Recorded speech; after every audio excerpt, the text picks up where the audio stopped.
Baiklah, teman-teman sekalian, para dosen dan mahasiswa juga ya, atas sivitas pol kita. Assalamualaikum warahmatullahi wabarakatuh. Waalaikumsalam warahmatullahi wabarakatuh. Alhamdulillahirabbil alamin wal aqibatu lil muttaqin wala udwana illa 'alal zalimin wassalatu wassalamu ala nabiyyina Muhammadin wa ala alihi wa sahbihi wa man tabi'ahum bi ihsan ila yaumiddin wa ba'd. اللهم انفعنا بما علمتنا وعلمنا ما ينفعنا وزدنا علما. اللهم أرنا الحق حقا وارزقنا اتباعه وأرنا الباطل باطلا وارزقنا اجتنابه. اللهم إنا نسألك علما نافعا ونعوذ بك من علم لا ينفع. رب اشرح لي صدري ويسر لي أمري واحلل عقدة من لساني يفقهوا قولي.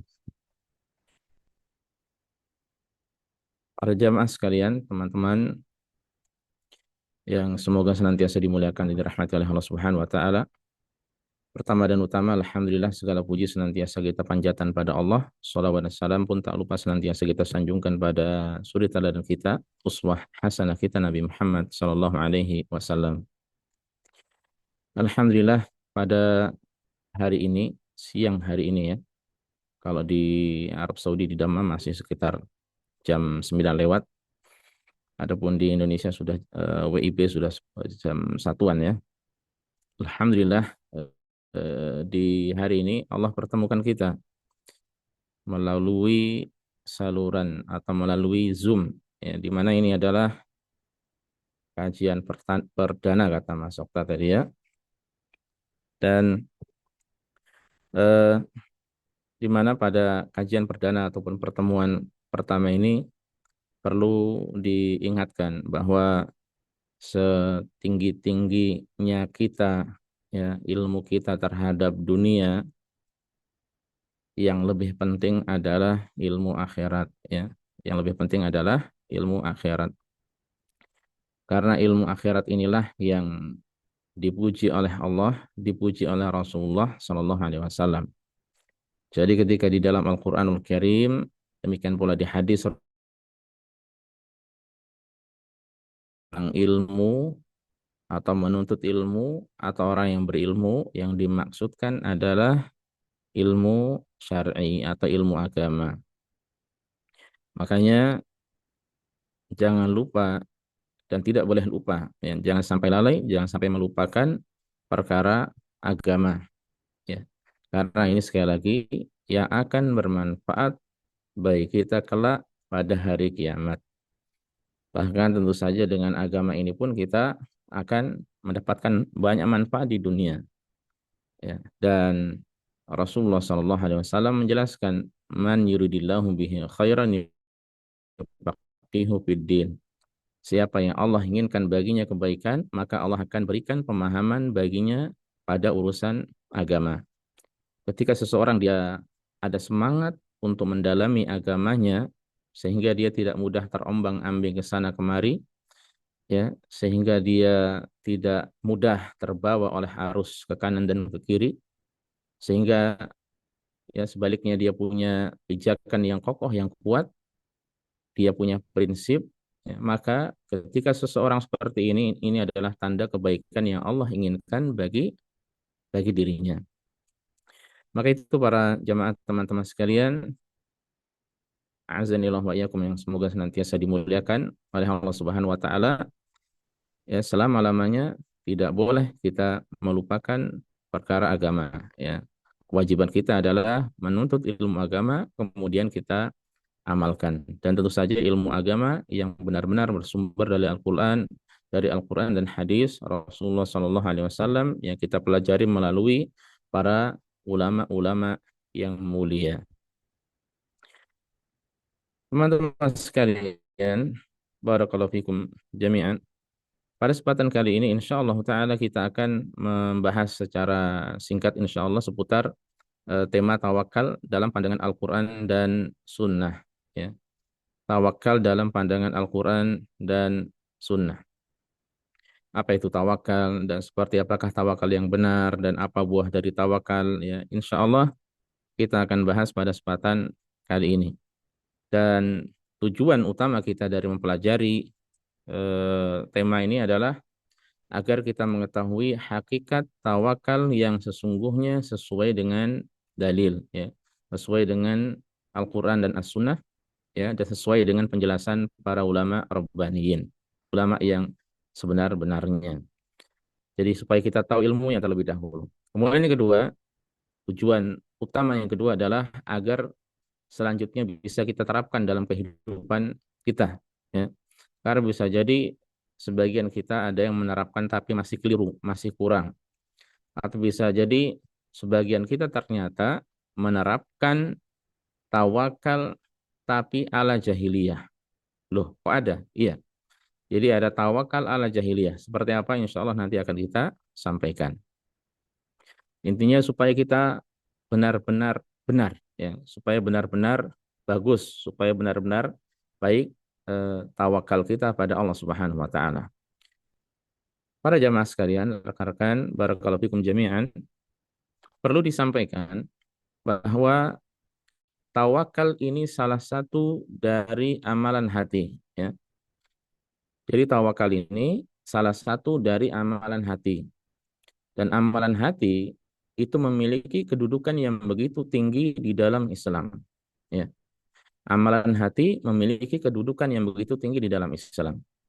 Makanya kalau kita perhatikan di antara hadis Rasulullah Sallallahu Alaihi Wasallam, ya, beliau mengatakan Inna Allah la yanzuru ila suwarikum wala ajsamikum walakin yanzuru ila qulubikum wa a'malikum. Sungguhnya Allah itu tidak melihat rupa-rupa kalian, ya, tidak melihat eh, fisik kalian. Yang dilihat oleh Allah Subhanahu wa taala adalah hati kalian dan amalan kalian. Jadi secara fisik, secara lahiriah ini sudah dari Allah Subhanahu wa taala, ya.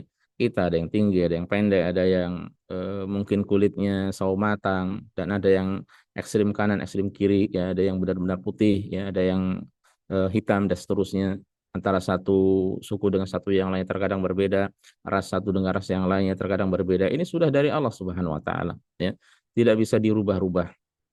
Ya, namun yang bisa kita usahakan, yang kita punya ikhtiar, ya, punya andil bisa usaha adalah dalam masalah amalan, ya. Dan sekali lagi amalan yang paling penting adalah amalan hati dan tawakal termasuk salah satunya. Makanya ulama menjelaskan, ya, dengan dasar tadi hadis tersebut dan hadis yang lainnya bahwa amalan hati ini yang hendaknya senantiasa kita harus perhatikan, harus kita eh, benar-benar perbaiki, ya. Karena kalau hati benar, maka anggota tubuh kita pun ada, maka anggota tubuh kita pun akan benar pula, ya. Di mana hati ini sebagai penggerak dari anggota badan kita, ya. Demikian pula amalan hati ini kalau memang baik, kalau memang istiqomah, maka anggota badan kita pun akan ikut istiqomah. Lurusnya hati menjadi sebab utama, ya, amal ibadah diterima oleh Allah Subhanahu wa taala. Ya. Rasulullah SAW mengatakan ala inna fil jasadi mudghah idza saluhat saluhal jasadu kullu wa idza fasadat fasadal jasadu kullu ala wahyal qalb, ya. Dan ingatlah, ketahuilah bahwa di dalam tubuh kita itu ada mudghah, ya, sekerat daging. Kalau sekerat daging ini dia baik, maka anggota tubuh kita yang lainnya akan baik pula. Tapi kalau buruk, kalau jahat, kalau jelek, maka anggota tubuh kita juga bisa, ya, bisa jelek, bisa buruk, bisa jahat pula. Ala wahyal qalbu, ya, sekerat daging tersebut adalah hati, ya, adalah sanubari kita. Jadi ketika hati baik, maka yang lainnya akan baik, ya. Makanya kemudian ulama menjelaskan, ya, amalan-amalan hati seperti apa, ya, yang memang penting bagi kita untuk diperhatikan. Banyak amalan hati itu banyak, ya. Dan yang paling penting adalah iman, ya. Keimanan ini adalah modal utama untuk amalan diterima, modal utama untuk masuk surga dan seterusnya. Ini adalah amalan hati, ya. Kemudian, ya, diantaranya seperti ar-roja atau rasa harap, ya, al-khauf rasa takut pada Allah Subhanahu wa taala, al-mahabbah cinta pada Allah, ya, kemudian taubat, ya, taubat penyesalan itu awalnya dari dalam hati, yang kemudian air mata bisa menetes, anggota tubuh kita kemudian tergerak untuk wudhu, untuk sholat, untuk mengerjakan kebaikan yang lainnya. Ini awalnya dari dalam hati. Ya. Kemudian yakin, keyakinan kita ya yang tidak tergoyahkan, keyakinan kita terhadap Allah, keyakinan kita terhadap rukun iman yang enam, keyakinan kita terhadap kebenaran syariat Islam dan seterusnya. Ya, ini adalah amalan hati. Ya. Tauhid, ya, seseorang yang menggantungkan hatinya ya, atau yang meyakini Allah Maha Esa, Maha segala-galanya, ini di dalam hati. Ya. Yang kemudian juga seperti ikhlas. Ya.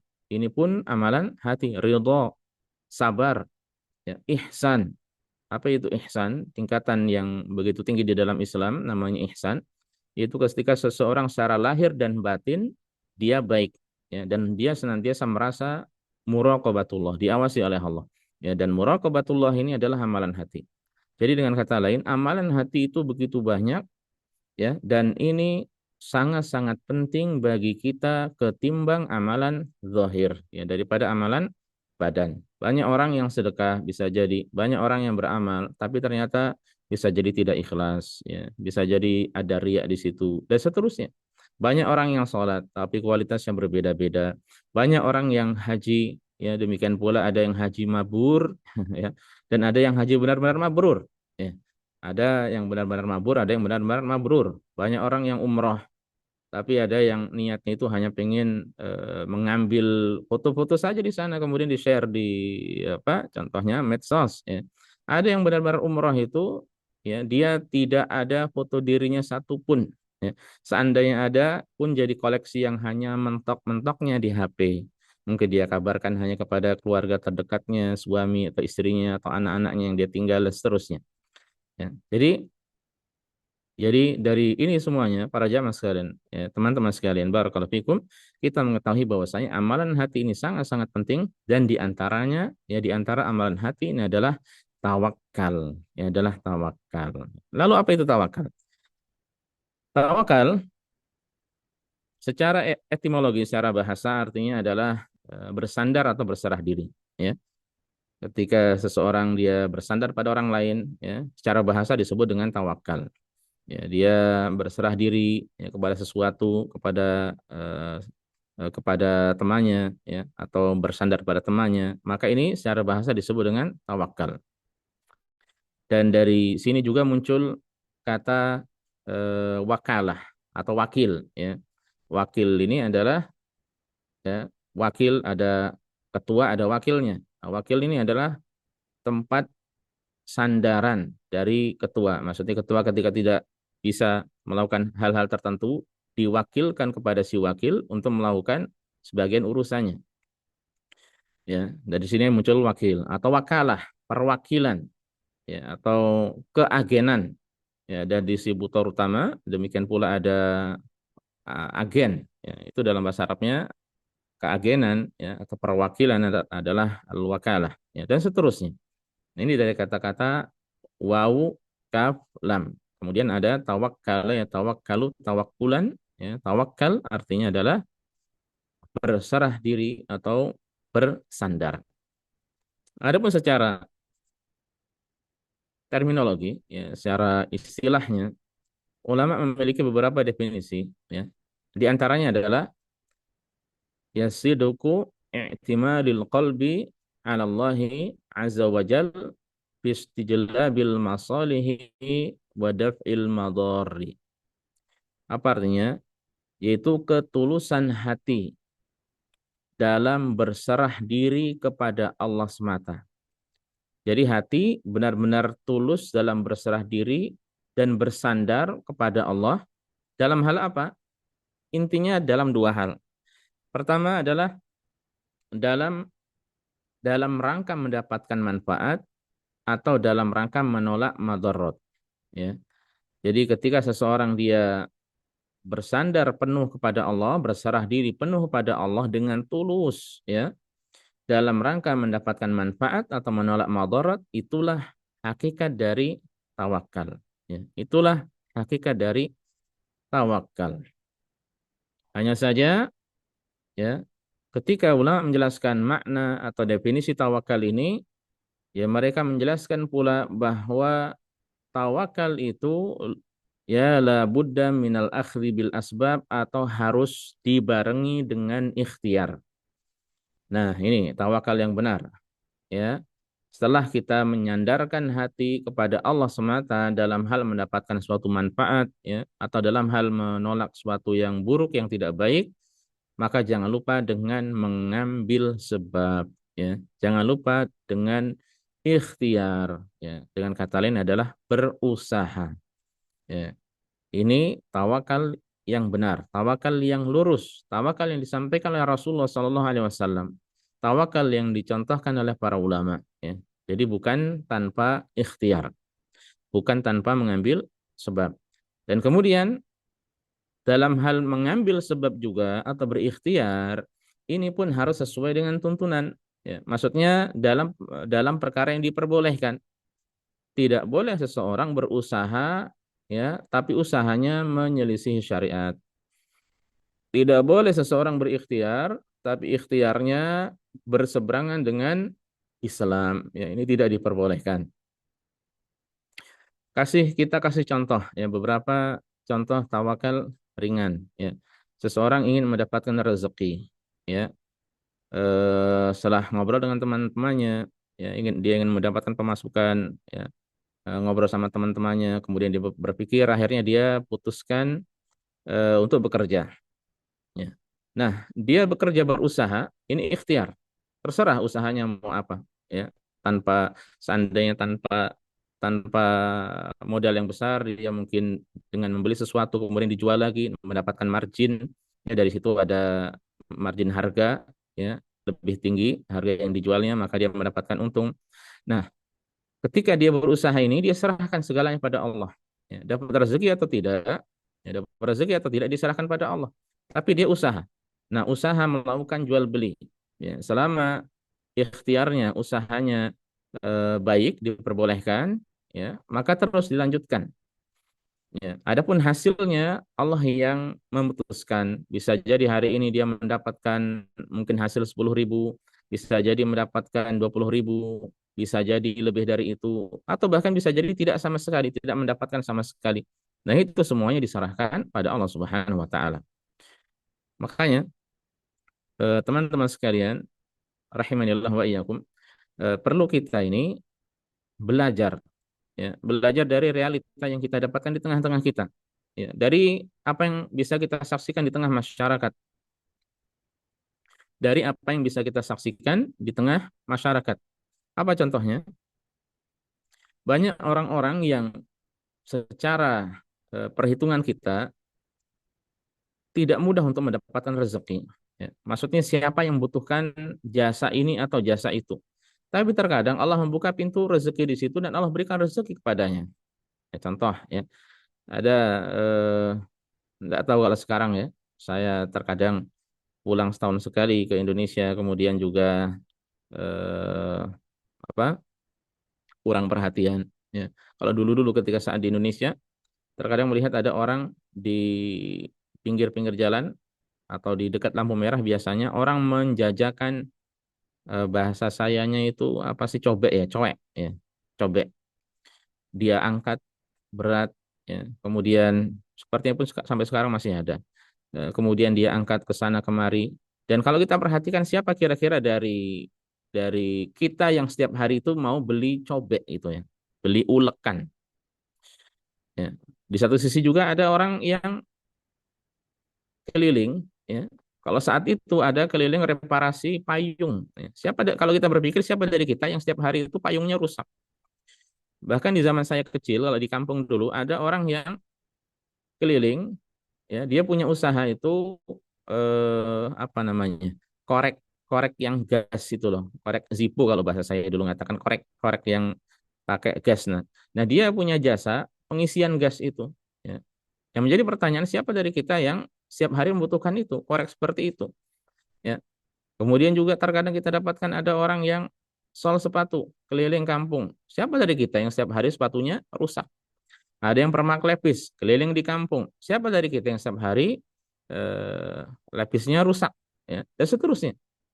Nah, dari sini yang kita perhatikan, mereka berusaha, mereka ikhtiar, dan Allah berikan rezeki dari situ. Nyatanya besok mengulangi hal yang sama. Besoknya lagi, setahun lagi, 2 tahun, 5 tahun, 10 tahun, ya pekerjaannya masih seperti itu. Berarti apa? Mereka tetap mendapatkan rezeki dari situ. Ya. Dan terkadang di antara mereka bisa jadi yang usahanya seperti itu adalah salah satu dari orang tua kita atau teman-teman kita yang kemudian ternyata anaknya itu tidak mengeluh, ya. Dia bangga dengan pekerjaan orang tuanya. Nah, ini banyak pelajaran yang bisa kita ambil dari hal tersebut. Ya, banyak pelajaran yang bisa kita ambil dari hal-hal tersebut. Di satu sisi mungkin ada teman-teman kita yang kurang kurang bersyukur dengan rezeki yang diberikan oleh Allah melalui orang tuanya. Ya, dia dengan mudah bisa kuliah, dengan mudah bisa mendapatkan mendapatkan tanda kutip gaji gitu ya, kiriman setiap bulan. Ya, ada yang minta setiap bulan mungkin 2 juta, 3 juta, 10 juta dan seterusnya, ya. Tanpa mempelajari atau belajar dari realita yang ada di kanan dan kirinya. Kalau dia mempelajari dengan benar, maka dia akan tahu ilmu tawakal, ya, bagaimana tawakalnya orang-orang itu berserah diri pada Allah dalam mendapatkan rezeki. Kemudian di satu sisi juga dia pun akan belajar bahwa dirinya itu sudah nikmat, ya, yang semestinya dia banyak-banyak bersyukur kepada Allah Subhanahu wa taala. Selanjutnya, teman-teman sekalian, rahimanillah wa iyyakum, kita akan sebutkan tawakal ala jahiliyah. Seperti apakah tawakal ala jahiliyah? Tawakal ala jahiliyah. Jadi mereka bertawakal, tapi tawakalnya itu dengan tata cara yang tidak benar, ya. Dan penyandaran hatinya wallahu alam kita tidak tahu, ya, hanya saja memang realitanya orang jahiliyah itu mereka percaya dengan Allah, ya, dalam hal tertentu mereka percaya kepada Allah, hanya saja dalam pelaksanaan ibadah mereka tujukan kepada Lata, Uzza, Manat, ya, kepada Hubal dan kepada sesembahan-sesembahan yang lain dari selain Allah Subhanahu wa taala, ya. Dan Allah Subhanahu wa taala beberapa kali di dalam Al-Qur'an menyebutkan wa idza qila lahum man khalaqahum la yaqulunna Allah. Seandainya engkau wahai Muhammad bertanya kepada mereka siapa yang telah menciptakan mereka, mereka katakan, ya, yang telah menciptakan kami adalah Allah, ya. Yang telah menciptakan mereka adalah Allah. Mereka tahu, oh, Allah Subhanahu wa taala. Ya, makanya mereka ketika bersumpah pun, ya, terkadang dengan menyebut nama Allah Subhanahu wa taala, wallah, ya, dengan menyebut nama Allah. Meskipun terkadang, ya, ada syirik-syiriknya juga ketika sumpahnya itu disandarkan pada selain Allah, ya, demi Lata, demi Uzza dan seterusnya. Nah, untuk masalah tawakal ini, seperti apakah tawakalnya mereka? Allah Subhanahu wa taala sebutkan di antara dalam surat Al-Maidah ayat ke-90. Ya, surat 5 ayat 90. Allah mengatakan, Innamal khamru wal maisiru wal ansabu wal azlam rijsun min amali syaitani fajtanibuhu la'allakum tuflihun. Sesungguhnya khamr, perjudian, ya, khamr segala sesuatu yang memabukkan, segala sesuatu yang bisa menghilangkan akal. Maksudnya seseorang tidak bisa berpikir dengan normal, entah itu berupa minuman atau berupa yang diisap, ya. Entah itu eh, entah itu apa, narkotika, narkoba, ini juga diharamkan. Khamr diharamkan, ya, lebih parah dari itu diharamkan. Al-maisir, perjudian, termasuk juga judol, ya. Wal ansab, ya, wal ansab itu peribadatan kepada berhala-berhala. Kemudian wal azlam. Nah, ini apa itu al azlam? Ini mengundi nasib dengan anak panah. Nah, ini kebiasaan orang jahiliyah. Tawakalnya mereka seperti ini. Mengundi nasib dengan anak panah. Itu semuanya, empat hal ini adalah rijsun, sesuatu yang buruk, yang kotor, yang jelek. Min amali syaitan, ya, dari perbuatan syaitan, ya. Jadi ini adalah dari amalan syaitan. Orang yang melakukannya berarti mengikuti perbuatan syaitan. Wajtanibuhu, kata Allah, jauhilah semua itu la'allakum tuflihun, agar kalian beruntung, ya, agar kalian beruntung. Nah, fokus kita adalah pada kata-kata al-azlam wal azlam, mengundi nasib dengan anak panah, ya. Maksudnya bagaimana? Mereka dalam hal tertentu ketika hendak hendak melakukan safar atau perjalanan jauh atau ketika hendak melakukan suatu hajat, mereka itu datangi atau ambil ambil anak panah yang dimasukkan di dalam sarungnya. Kemudian di dalam anak panah tersebut ada beberapa tulisan. Ada tulisan jangan kau lakukan, ya. Kemudian yang lainnya silahkan lakukan, ya. Kemudian yang ketiga ambil lagi, gitu ya. Jadi tidak ada apa-apa, suruh ngambil lagi. Nah, ketika yang didapatkan adalah lakukanlah, kerjakanlah, maka mereka jadi pergi, jadi safar. Ya. Ketika mereka ingin melakukan suatu hajat, ketika ada lakukanlah, mereka pergi. Ya, mereka melakukan hajatnya. Tapi ketika didapatkan la taf'al, jangan, ya, maka mereka tinggalkan. Ya. Ini tawakal mereka. Tawakalnya itu disandarkan kepada benda tersebut, kepada pilihan. Ya. Yang ternyata kalau kita perhatikan, terkadang kita, ya, atau saya dulu ya, ketika masih kecil belum paham konsep tawakal seperti apa, ya, ketika mungkin SMP atau SMA, ya, ketika berteman dengan teman-teman, kemudian ngobrol, ayo siapa yang mau mungkin mau pergi atau melakukan sesuatu, ya, kemudian kita tawakalnya itu dihitung dengan jari atau dengan tiang masjid atau apalagi ya, pohon, jumlah pohon yang ada di sekitarnya, dikatakan jadi tidak, jadi tidak, jadi tidak, jadi. Nah, yang terakhir ada terakhir jadi, berarti dia jadi melakukannya. Ya. Atau kalau dengan jari tangan, ya, iya tidak, iya tidak, iya tidak, iya, terakhirnya iya. Nah, akhirnya dia melakukan atau terakhirnya tidak, berarti tidak melakukan. Ini secara tidak langsung mirip-mirip dengan perbuatan orang jahiliyah. Jadi tawakalnya itu kepada benda, tawakalnya kepada jari, tawakalnya kepada pohon. Ya, dia tidak serahkan pada Allah Subhanahu wa taala ketika hendak melakukan sesuatu, ya. Semestinya bagaimana? Semestinya dia, ya, kata Allah fa idza azamta wa idza azamta fatawakkal 'ala Allah. Kalau kamu sudah berazam untuk melakukan sesuatu, sudah serahkan semuanya pada Allah Subhanahu wa taala. Ya, ini di satu sisi model tanda kutip tawakal ala jahiliyah. Kemudian yang kedua, mereka juga memiliki kebiasaan namanya tiarah. Apa itu tiarah? Tiarah itu adalah kebiasaan melepas burung. Sama juga ketika hendak keluar, ya, dari rumah atau ketika hendak pergi ke pasar atau melakukan suatu hajat atau mau safar jauh, ya, mereka lepas burung. Ya. Burung dilepas. Seandainya pergi ke kanan, maka mereka langsung melanjutkan, ya, hajatnya tersebut. Kalau seandainya pergi ke kiri, mereka mengurungkan, ya, mereka mengurungkan. Nah, ini dikembalikan tawakalnya ini, ya, atas sebab kesial atau apa, sial atau tidaknya itu dikembalikan kepada burung. Ya, lihat burung ini ke kanan atau ke kiri, ya, atau bahkan lurus atau bagaimana, ya. Nah, ini dikembalikan kepada burung. Makanya, ya, hal seperti ini yang disebut dengan tiaroh, atau dengan kata lain meyakini makhluk tertentu sebagai sebab kesialan, ini juga, ya, berseberangan. Ya, pertama ini kebiasaan orang jahiliyah, kemudian yang kedua berseberangan dengan konsep tawakal di dalam Islam. Makanya Rasulullah SAW sampai mengatakan atiyaratu syirkun, atiyaratu syirkun, atiyaratu syirkun. Tiaroh, perbuatan atau keyakinan, ya, meyakini sesuatu sebagai sebab kesialan itu adalah bentuk dari kesyirikan. Dan beliau mengulangi 3 kali. Dan beliau kemudian mengatakan wa minna illa, ya, walakin Allah yudhibuhu bitawakul. Bisa jadi dari kita, melainkan terkadang melakukan hal yang sama, terkadang melakukan terkadang seseorang itu ada perasaan seperti itu, bisa jadi, ya, Rasulullah menjelaskan bisa jadi seseorang ada perasaan seperti itu. Akan tetapi kata beliau, Allah menghilangkannya dengan tawakal. Ya, jadi jangan lakukan seperti itu.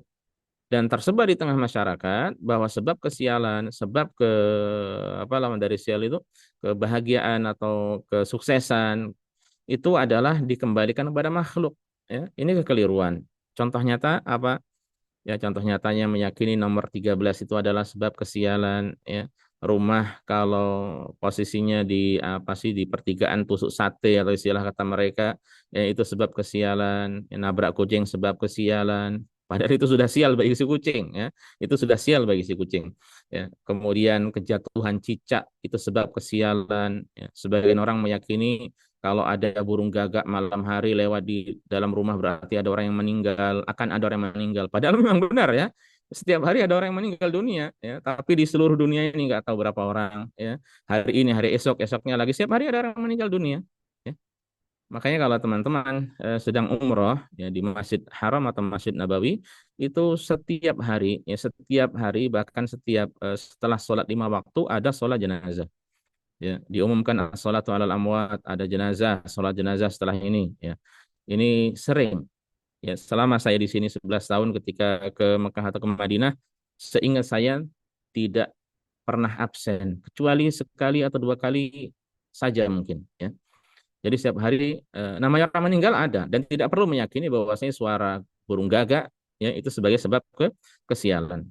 Dan ini model-model seperti ini ya meyakini sesuatu sebagai sebab kesialan ya itu sebab kesialan, sesuatu yang dilihat sebab kesialan, sesuatu yang didengar sebab kesialan, angka-angka tertentu sebab kesialan, bulan-bulan tertentu, pekan tertentu, hari tertentu, tahun tertentu, sio tertentu sebab kesialan, ini bukan dari Islam sedikit pun.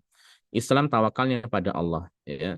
Betapa sempit hati seseorang ketika hendak melakukan suatu aktivitas dihalang-halangi dengan keyakinan ya dia ketika melakukan ini maka sebab akan sial. Kalau menikah di bulan Suro atau bulan Muharram nanti pernikahannya akan tidak langgeng contohnya dan sebagainya ya. Ini tidak dibenarkan di dalam syariat Islam. Dalam syariat Islam tawakal hanya kepada Allah dan benih-benih ini tadi ya model keyakinan sial ya ini adalah kebiasaan masyarakat jahiliyah dan alhamdulillah Allah telah hilangkan zaman jahiliyah masa jahiliyah dari kita. Jangan sampai kita malah kembali melakukan ya atau meyakini perbuatan-perbuatan yang diyakini di zaman jahiliyah dahulu ya. Makanya di dalam Islam ada solusi ya solusi Islami bagi orang yang hendak melakukan suatu hajat melakukan sesuatu hal ya mau safar, mau daftar kuliah di kampus ini, mau kerja di kampus di perusahaan itu, ya, dari kampung dari Bandung mau ke Jakarta atau mau buka usaha. Solusi Islaminya bukan mengundi nasib dengan anak panah atau dengan jari jemari tadi, atau demikian pula bukan juga dengan meyakini ini sebab kesialan itu sebab kesialan tidak, tapi dengan apa? Dengan sholat istikharah dengan sholat istikharah. Bagaimana tata caranya? Googling ya karena nanti panjang ya. Salat istikharah silahkan di googling. Mungkin Mas Okta bisa dilihat. Saya sebenarnya punya tulisan di sulhan.net bisa dicarikan untuk Mas Okta ya. Ini penting bagi kita para jamaah sekalian karena kata Jabir ya Rasulullah SAW ya Jabir mengatakan karena Rasulullah SAW yu'allimuna al-istikharah kama yu'allimuna suratan minal Quran. Rasulullah dahulu itu mengajari kami untuk istikharah, meminta pilihan terbaik kepada Allah, ya, sebagaimana beliau mengajari kita sebuah surah dari Al-Quran. Jadi ini sering disampaikan, ya tinggal diamalkan. Karena bisa jadi kita dari sampai usia mahasiswa atau mungkin dosen belum pernah istikharah, ya. Padahal ini sangat-sangat penting, ya. Di balik istikharah itu, ya kita mohon seandainya yang akan kita lakukan itu baik, kita mohon kemudahan dan keberkahan dari Allah. Seandainya apa yang kita akan lakukan itu tidak baik buat kita, ya maka kita mohon perlindungan kepada Allah agar dihindarkan ya dari hal-hal tersebut. Itu maksud dari istikharah. Ya, kekeliruan sebagian orang berkaitan dengan masalah istikharah itu mau masuk dua kampus istikharah bukan itu. Ya. Mau menikahi ada Aisyah dan Fatimah mana yang lebih solehah contohnya, kemudian istikharah. Bukan itu maksudnya. Tapi tetapkan dulu pilihan, ya, baru kemudian istikharah.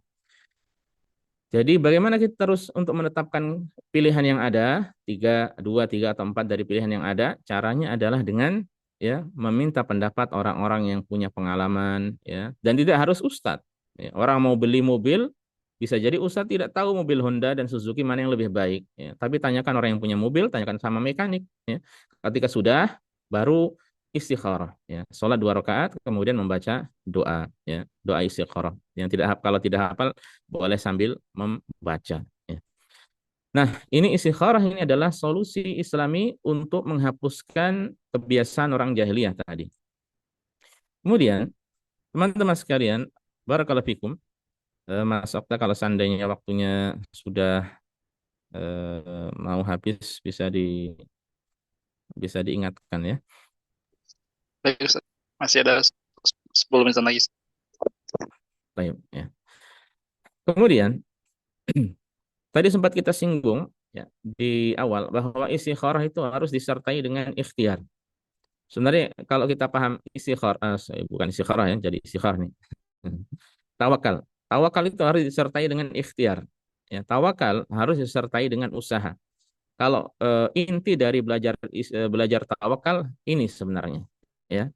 Tawakal harus disertai dengan usaha, kemudian diamalkan, selesai. Kalau kita memahami ini, kemudian kita amalkan, selesai. Sudah kajian ini kita tutup ya, selesai. Tapi terkadang kita butuh lebih lagi. Apa lebih yang dimaksudkan? Contoh tawakal yang sesungguhnya dan tawakalnya orang yang tertipu, ya, terperdaya. Dalam bahasa Arab ada tawakkala ya tawakkalu tawakkulan. Ini tawakal yang benar dengan tasdid dia, tawakal. Ya, makanya Allah mengatakan wa 'alallahi falyatawakkalil mutawakkilun.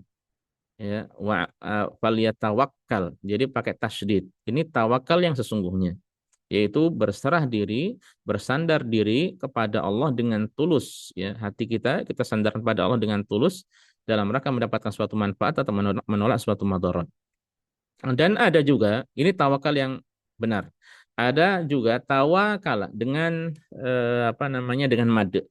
Tawakal dengan tasydid dan tawakal dengan mad. Wawunya dimatkan. Ya, dua harokat. Tawakala ya tawakalu.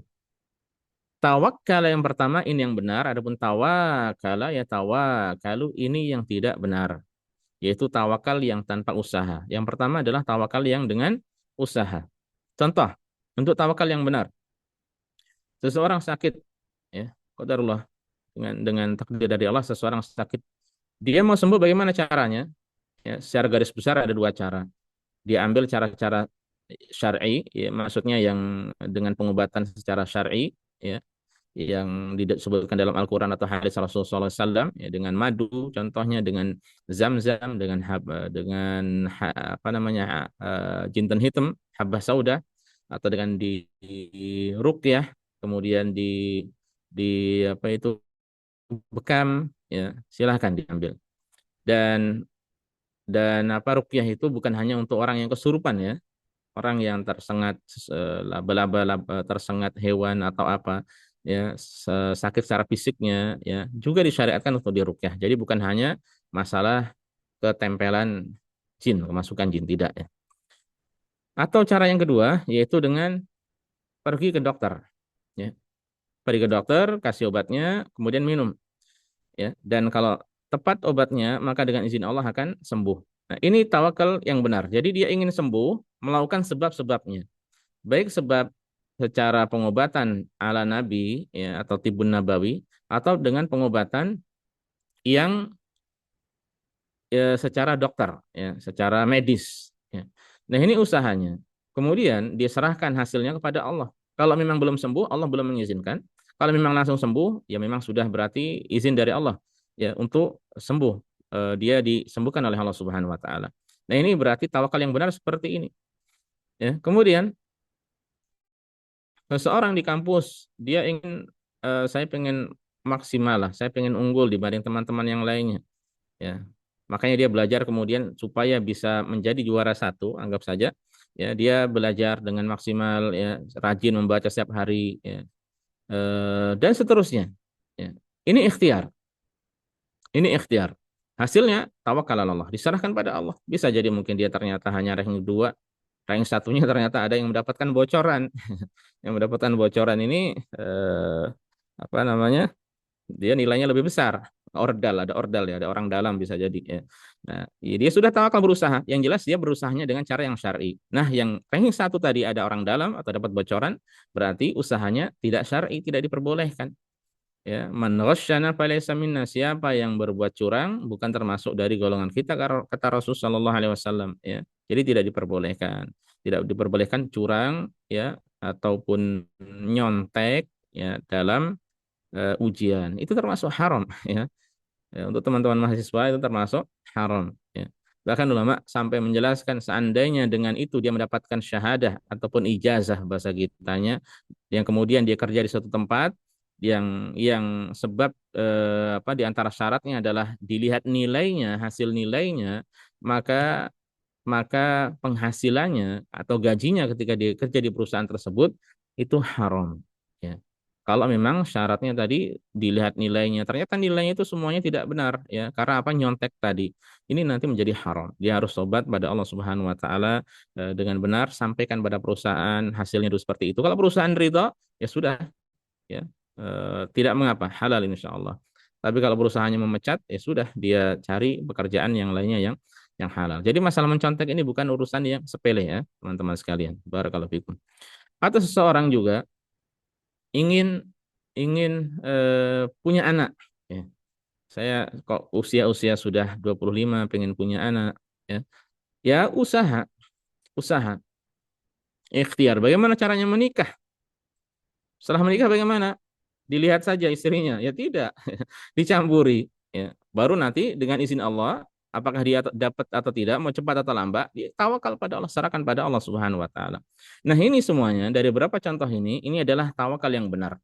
Dia berusaha, tapi ingat syaratnya usaha tersebut harus sesuai dengan syariat atau dengan kata lain tidak melakukan pelanggaran syariat. Kalau usahanya, ya ikhtiarnya ada pelanggaran terhadap syariat maka tidak diperbolehkan. Nah ini tawakal yang benar. Adapun contoh tawakal yang tidak tawakal berarti ya, contoh yang tidak benar, tawakalnya orang yang tertipu, seperti orang pengen dapat rezeki dia tidak mau bekerja ya, seseorang pengen juara satu. Dia usahanya kertasnya itu dia tulis rangkuman dibakar dimasukkan air diminum. Nah, ini usaha-usaha yang aneh ini ya. Usaha-usaha yang aneh ya. Semestinya dia usaha yang benar ya. Atau demikian pula seorang pengen punya anak ya, tidak mau menikah. Ini bagaimana akan dapat anak? Ibarat kata orang mau kenyang tidak mau kenyang ya, karena menunggu berpangku tangan dengan takdir Allah ya. Kalau emang Allah menakdirkan saya kenyang, nanti akan kenyang saya. Entah dengan apa jalannya. Yang ada bukan kenyang, tapi malah meninggal dunia. Ya, ini tawakalnya orang yang tertipu. Tawakal namanya kalau bahasa Arabnya. Ya.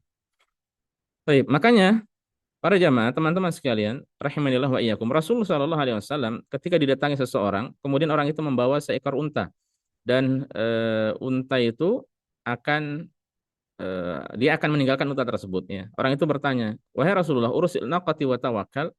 Wahai Rasulullah, apakah unta ini aku lepas kemudian aku tawakal? Ya lalu aku tawakal. Kata Rasulullah, "Iqilha wa tawakal." Jangan seperti itu, tapi ikat dulu unta tersebut baru tawakal. Nah, mengikat unta ini supaya tidak lari ke sana kemari, supaya tidak pergi, inilah bentuk ikhtiarnya. Ya, lalu kemudian tawakal pada Allah. Kalau memang ada yang mencuri ya sudah, saya sudah berusaha mengambil sebab. Ya, ibarat kata kalau seseorang mau belanja ke pasar, mbak-mbak atau mas-mas mau kita belanja ke pasar atau mungkin di apa namanya Maret itu, ya jangan ketika mau belanja jangan motor diletakkan tepat di pinggir jalan, tidak dimatikan, tidak ada yang jaga, kontaknya tentu tetap di situ. Kemudian dia tinggal belanja di dalam 15 menit, 10 menit, 15 menit. Ini akan hilang motor seperti ini. Jadi caranya bagaimana? Diparkirkan di tempat parkir, dilepas kuncinya, dimatikan ya. Kemudian apa? Kalau ada tukang parkir ini menjadi masalah ya. Mau belanjanya berapa ribu, parkirannya terkadang mungkin lebih tinggi lagi ya. Mau ngambil uang di ATM, ATM tidak ada uangnya, tidak jadi ngambil, harus bayar lagi. Ini masalah. Intinya dia berusaha supaya motor itu tidak hilang. Entah dimatikan, diletakkan, diparkirkan di tempat aman, atau dititipkan di tukang parkir. Ya. Ini tawakal yang benar. Ya. Umar bin Khattab radhiyallahu taala anhu pernah mengatakan, la yaqut ahadukum an talabil rizqi. Seorang dari kalian itu jangan jangan duduk berpangku tangan dari mencari rezeki. Ya. Wa yaqulu kemudian dia berdoa kepada Allah, Allahumma rzuqni. Ya. Ya Allah berilah rezeki kepada aku, tapi dia tidak mau usaha. Jangan seperti itu kata Umar bin Khattab. Faqad alimtum anna sama'a la tumtiru dhahaban wala fiddah. Karena kalian sudah tahu bahwasanya langit itu tidak mungkin menurunkan hujan emas dan perak ya. Jadi tidak mungkin Allah marzuqni, ya Allah beli rezeki pada aku kemudian jatuh emas 10 gram, 20 gram, perak 100 gram, 1 kilo. Tidak. Tapi bagaimana caranya? Usaha. Usahanya seperti apa yang halal? Jangan mencuri, jangan merampok bank langsung, tidak ya, tapi cari dengan cara yang baik, bekerja di apa? Ditabung uangnya baru untuk beli emas, untuk beli perak. Nah, ini tawakal yang benar. Ya, ini tawakal yang benar. Dan sedikit Mas Okta ya. Terakhir kita akan membahas 2 poin sajalah dari buah tawakal. Dari buah tawakal, dari banyaknya buah tawakal, keutamaan tawakal, keistimewaan tawakal. Yang pertama, keutamaan yang pertama bahwa tawakal ini di antara amalan pembuka pintu rezeki. Ya. Rasulullah SAW mengatakan, "Lau annakum tawakkaluna 'ala Allahi haqqa tawakkulih la razaqakum kama yarzuqut thair. Taghdu khimasa wa taruhu bitana." Hadis sahih riwayat Tirmidzi. Apa artinya? Seandainya kalian benar-benar bertawakal pada Allah, niscaya Allah akan memberikan rezeki kepada kalian sebagaimana Allah memberikan rezeki kepada burung. Burung itu pagi hari keluar dari sarangnya dalam keadaan perut kosong, kembali sore hari dalam keadaan perut kenyang. Ya. Nah, ini keistimewaan tawakal. Seandainya orang benar-benar bertawakal, Allah akan berikan rezeki seperti burung yang Allah berikan rezeki. Tapi coba sebentar kita lihat ya. Ternyata di hadis ini disampaikan burung itu tawakalnya burung ya. Dia adalah pagi hari keluar. Nah, ini keluarin namanya ikhtiar. Burung keluar dari sarangnya, dari tempat tinggalnya, keluar mencari makan dia ke pasar-pasar, ke tempat-tempat sampah atau di mana-mana yang ada makanan dia lihat ada makanan. Ini usaha ya dari burung ya. Pagi keluar dalam keadaan perut kosong, sore hari keluar dalam keadaan perut kenyang. Nah, ini burung yang Allah berikan rezeki pun ada syaratnya. Apa itu? Harus berusaha. Makanya ketika seseorang dia hendak melakukan sesuatu, menginginkan sesuatu, mendapatkan sesuatu, harus ikhtiar, ikhtiar dan ikhtiar. Dan sekali lagi, ikhtiar pun harus yang halal, yang dibolehkan, yang tidak berseberangan, tidak bertentangan, tidak kontra dengan syariat Islam. Ini yang pertama. Jadi bisa membuka pintu rezeki dari Allah. Tawakal itu pembuka pintu rezeki. Yang kedua, Rasulullah SAW pernah mengatakan, "Yadkhulu min ummatil jannah sab'una alfan bighairi hisab wala adab." Akan ada nanti 70.000 ya, 70.000 manusia dari umatku, 70.000 orang dari umatku yang masuk surga tanpa hisab, tanpa adab, tanpa ada perhitungan, tanpa diaudit amalannya oleh Allah Subhanahu wa taala dan tanpa hisab, ya, tanpa adab, tanpa ada siksa juga. Kemudian Rasulullah SAW ditanya, siapa mereka? Humul ladzina la yasarqun wa la yaqtawun wa la yatatayyarun wa la rabbihim yatawakkalun. Ya, hadis sahih riwayat Bukhari. Mereka adalah orang yang tidak minta ruqyah. Ya, jadi tidak mau minta ruqyah. Kalau seandainya sakit, dia bisa berusaha meruqyah dirinya sendiri, atau orang yang paham, hendaknya orang yang itu meruqyahnya tanpa dia meminta kepada orang tersebut. Ya. Yang kedua, walayak tahun tidak melakukan pengobatan dengan sistem dengan kai. Apa itu? Kai, pengobatan kai itu adalah besi panas, besi dipanaskan kemudian ditempelkan di tempat yang sakit. Ini pengobatan kai ini juga dilarang. Ya, kalau seandainya mau dilakukan, jadikan yang alternatif terakhir. Ya. Kemudian yang ketiga, wala yatatayyarun. Nah, ini kembali kepada pembahasan sebelumnya. Tatayyur, tidak tatayyur atau tidak melakukan tiarah, yaitu meyakini sesuatu sebagai sebab kesialan, sebagaimana kebiasaan orang jahiliyah tadi, ya, meyakini angka ini, tempat ini, atau amalan ini, atau apa namanya, tanggal ini, hari itu, dan seterusnya, itu sebab kesialan. Ini tidak boleh. Kemudian yang terakhir, wa ala rabbihim yatawakkalun, dan mereka yang benar-benar bertawakal pada Allah Subhanahu wa taala. Dan kalau kita perhatikan 4 syarat ini, yang pertama tidak minta ruqyah, tidak berubah dengan kayu tadi, besi yang dipanaskan, tidak meyakini sial sesuatu, dan terakhir tawakal. Intinya sebenarnya yang terakhir, bahwa mereka itu benar-benar tawakal. Ya, mereka benar-benar tawakal, menyandarkan dirinya, menyandarkan hatinya dengan tulus hanya pada Allah.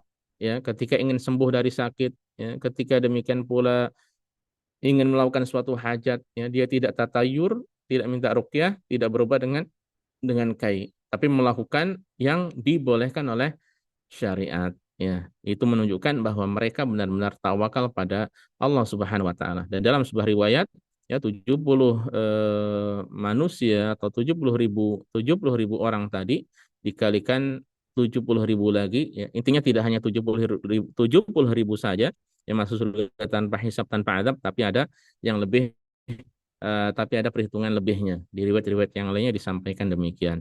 Nah, ini buah yang sesungguhnya dari tawakal kepada Allah Subhanahu wa taala. Kita mohon pada Allah Subhanahu wa taala dengan nama-nama yang indah dan sifat-sifat yang mulia, semoga kita termasuk dari orang-orang yang benar-benar bertawakal hanya pada Allah semata, dan semoga kita dijauhkan dari meyakini dengan keyakinan-keyakinan orang jahiliyah yang menyimpang dahulu, dan semoga Allah Subhanahu wa taala mudahkan kita senantiasa untuk menuntut ilmu, istiqomah dalam mengerjakannya dan istiqomah dalam mengamalkannya. Ini saja teman-teman sekalian yang bisa disampaikan pada kesempatan kali ini, semoga bermanfaat. Wallahu taala alam wa sallallahu ala nabiyina Muhammad wa sallama tasliman katsira. Saya kembalikan pada Mas Okta, silakan. Baik, terima kasih jazakumullah khairan untuk materi yang telah disampaikan. Mohon izin Ustaz, karena sudah waktu jam 2, maka mungkin hanya Iya, ada 2 pertanyaan yang disampaikan Ustaz. Walaupun ada beberapa ini silakan Ustaz. Mas. Silakan Mas. Yang pertama kita ambil dari kolom chat Ustaz. Assalamualaikum warahmatullahi wabarakatuh. Saya Muhammad Rizal Hanafi, mohon izin bertanya. Di desa saya banyak sekali pebisnis yang mendatangi sebuah makam orang ternama, lalu berdoa dan bahkan membakar dupa di makam itu dengan berharap berkah dari makam tersebut. Ustaz, pertanyaannya, apakah itu tawakal jahiliyah atau bukan? Karena mereka orang selalu melaksanakan salat berjamaah dan selalu ikutan kegiatan Islam, dan usaha yang mereka jalani adalah usaha yang baik. Terima kasih Ustaz. Baik. Waalaikumsalam warahmatullahi wabarakatuh. Eh, untuk Mas siapa Muhammad Rizal Hanafi. Sebelumnya tadi apa Mas? Mendatangi untuk apa tadi? Mendatangi makam tersebut? Mendatangi ini sebuah makam orang ternama, lalu berdoa dan bahkan Hmm, membakar dupa di makam itu dengan berharap berkah dari makam tersebut. Gitu, Ustaz. oke, ya. Jadi apakah ini termasuk tawakal yang dibenarkan atau tidak gitu ya? Adapun kalau mendatangi makam tertentu, ya, kemudian berdoa, kemudian membakar dupa dan mengharapkan keberkahan, ya ini perlu disampaikan jadi gini. Secara asal bahwa ziarah kubur ini disyariatkan. Ya, sepakat kita semuanya, ziarah kubur itu disyariatkan. Hanya saja ada ziarah kubur yang ziarah kubur itu nanti ada 3 keadaan. Pertama, ziarah kubur yang disyariatkan, kemudian ziarah kubur yang apa yang ada amalan-amalan yang tidak sesuai dengan tuntunan, dengan kata lain kata Rasulullah termasuk bid'ah. Dan yang ketiga adalah ziarah yang mengandung kesyirikan, ya, ziarah yang mengandung kesyirikan. Ziarah kubur yang disyariatkan seperti apa? Ya, kata Rasulullah, "Fazurul kubur fa innaha tudzakirukumul akhirah, tudzakirukumul maut." Hendaknya kalian ziarah kubur karena itu bisa mengingatkan kalian pada akhirat, kepada kematian. Ziarah kubur yang disyariatkan ada adab-adabnya, ya, ada adab ziarah kubur, ya. Ketika masuk ke pemakaman, mengucapkan salam, ya, assalamualaikum ya ahla diyar minal mu'minin wal muslimin wa inna insyaallah bikum lalahikun, dan seterusnya. Kemudian setelah itu ketika masuk ke area pekuburannya atau ke makam-makamnya itu adabnya alas kaki dilepas, ya. Kalau di jalanannya masih di jalanannya tidak mengapa. Kalau sudah masuk maka dilepas, ya. Kemudian baru mengingat mendoakan si mayit, ya. Mendoakan si mayit, dan disunnahkan atau dianjurkan ketika berdoa itu dengan menghadap ke arah kiblat, ya, dengan menghadap ke arah kiblat. Dan dengan ziarah itu dia niatkan juga untuk mengingat kematian. Suatu saat dia pun akan seperti yang dikuburkan. Ya, suatu saat dia akan meninggal dunia dan akan ada hisab. Ya, jadi ingat kematian. Nah, ini yang disyariatkan. Kemudian ada ziarah yang disebut oleh ulama ziarah bid'iyah atau ziarah yang tidak disyariatkan, ya, atau ziarah yang dilakukan padanya amalan-amalan yang tidak ada tuntunan atau ziarah yang bid'ah. Ya, seperti apa?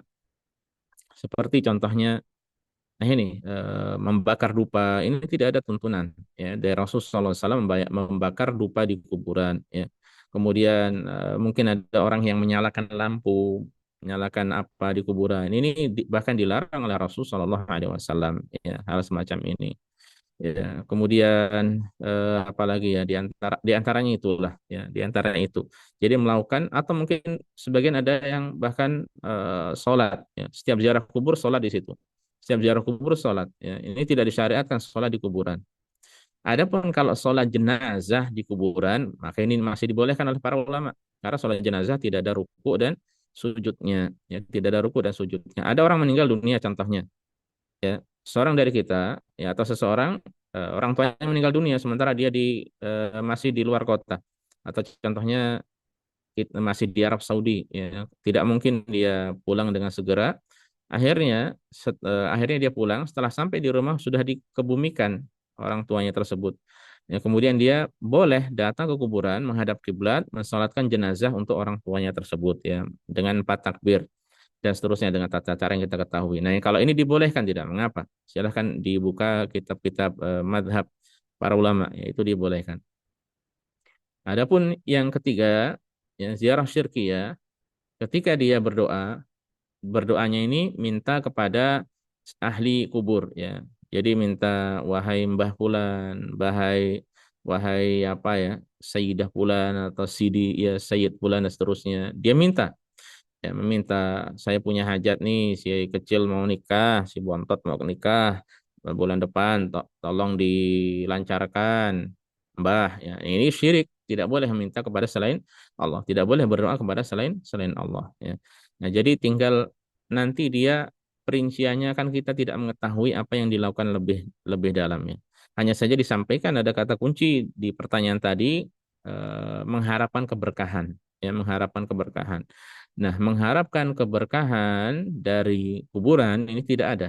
Ya, mengharapkan keberkahan dari kuburan orang-orang tertentu, orang ternama, ini tidak ada di dalam Islam tuntunan seperti ini. Mengharapkan keberkahan itu dengan cara-cara yang syar'i. Ya, dan setiap hari sebenarnya kita banyak bisa mendatangkan keberkahan dengan izin Allah. Membaca Al-Quran di rumah, ya, masuk rumah mengucapkan Bismillah, kemudian mengucapkan salam, kemudian saling berjumpa dengan kita mengucapkan assalamualaikum itu ucapan berkah juga assalamualaikum warahmatullahi wabarakatuh barokah nah, ini berkah ya jadi salam itu adalah cara untuk mendapatkan keberkahan ya dan banyak sekali kalau untuk masalah keberkahan adapun ngalap keberkahan mendapatkan keberkahan dengan cara-cara mendatangi kuburan ini kuburan itu yang bisa jadi dalam hatinya ada keyakinan-keyakinan tertentu ya maka ya ini tidak diperkenankan. Ya, ini tidak diperkenankan. Dan kemudian poin penting juga dalam masalah ziarah untuk mendoakan si mayit ya itu tidak harus di kuburnya. Yang lebih penting dari itu adalah dia setiap hari mendoakan kebaikan untuk si mayit tersebut. Ya, mungkin si mayit adalah orang tuanya. Ya, dia tidak disyaratkan berziarah setiap hari atau setiap pekan, atau setiap bulan tidak. Ya, bahkan seandainya setahun sekali dua kali pun tidak mengapa. Yang lebih penting adalah dia berdoa, mendoakan orang tuanya, ya, mendoakan orang-orang yang dia cintai, yang dia sayangi, ya dalam sholatnya atau intinya dalam waktu-waktu yang mustajab lah ya, dalam waktu-waktu yang mustajab. Ini yang lebih penting. Sebagaimana seseorang keliru ketika dia datang ke Masjid Nabawi, tujuan besarnya adalah ziarah ke makam Rasul Shallallahu Alaihi Wasallam. Ya. Ulama tidak memperkenalkan hal ini. Ya. Yang mereka bolehkan, yang lebih penting dari ziarah ke makam Rasul adalah mengunjungi Masjid Nabawi untuk sholat di situ. Ya. Karena ini yang lebih utama. Adapun ziarah ke makam Rasul SAW hukumnya ini adalah sekedar sunnah, tidak sampai derajat wajib.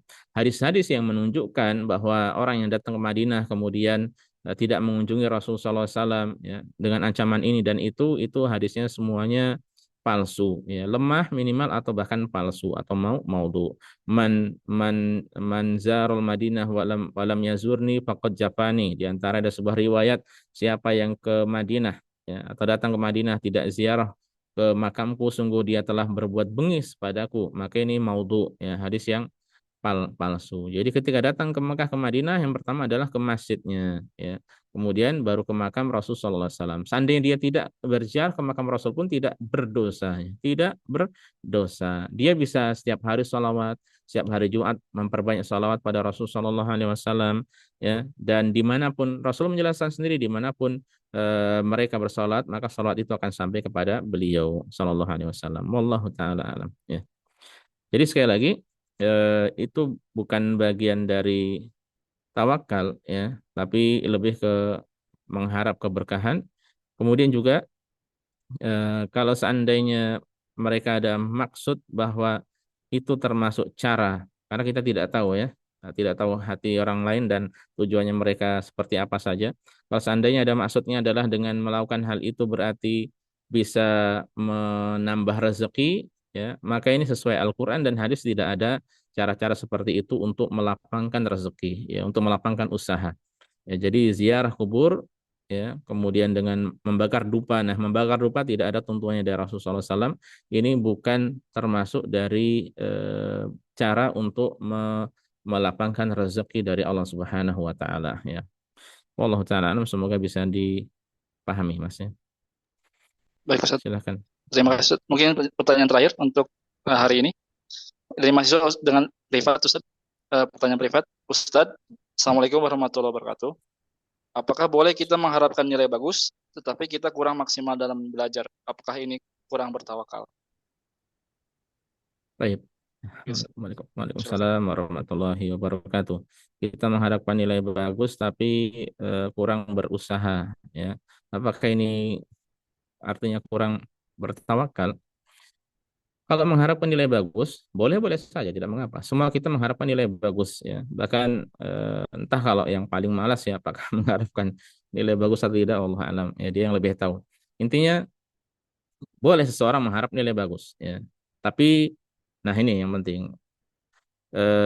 Harapan tersebut nanti dikatakan tidak ada artinya atau kurang maksimal kalau dia malas-malasan.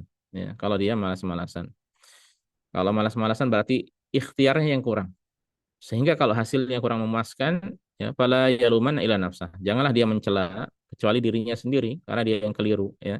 Yang sudah berusaha saja terkadang hasilnya kurang, apalagi yang tidak berusaha sama sama sekali, ya. Dan perkara tawakalnya, kalau dia berserah diri kepada Allah dalam hal itu baik, ya berarti baik tawakalnya. Yang kurang apanya? Usahanya. Ya, yang kurang usahanya, ya. Jadi tinggal dia berusaha, semestinya dia berusaha, dia bertawakal kemudian berusaha. Berusaha semaksimal yang bisa dia lakukan dengan cara yang dibolehkan, ya, tadi. Dengan kata lain, apa? Dengan cara yang sehat, ya, dengan cara yang sehat, persaingan sehat, ya, tidak dengan cara-cara yang tidak tidak baik, ya. Berarti yang kurang adalah apa? Ikhtiarnya. Yang kurang adalah usahanya. Wallahu taala alam. Baik Ustaz, terima kasih untuk eh, jawaban untuk pertanyaan-pertanyaannya.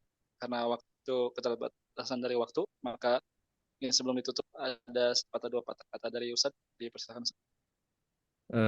Baiklah, teman-teman sekalian, bapak-bapak atau teman-teman dosen dan mahasiswa, barakallahu fikum jami'an.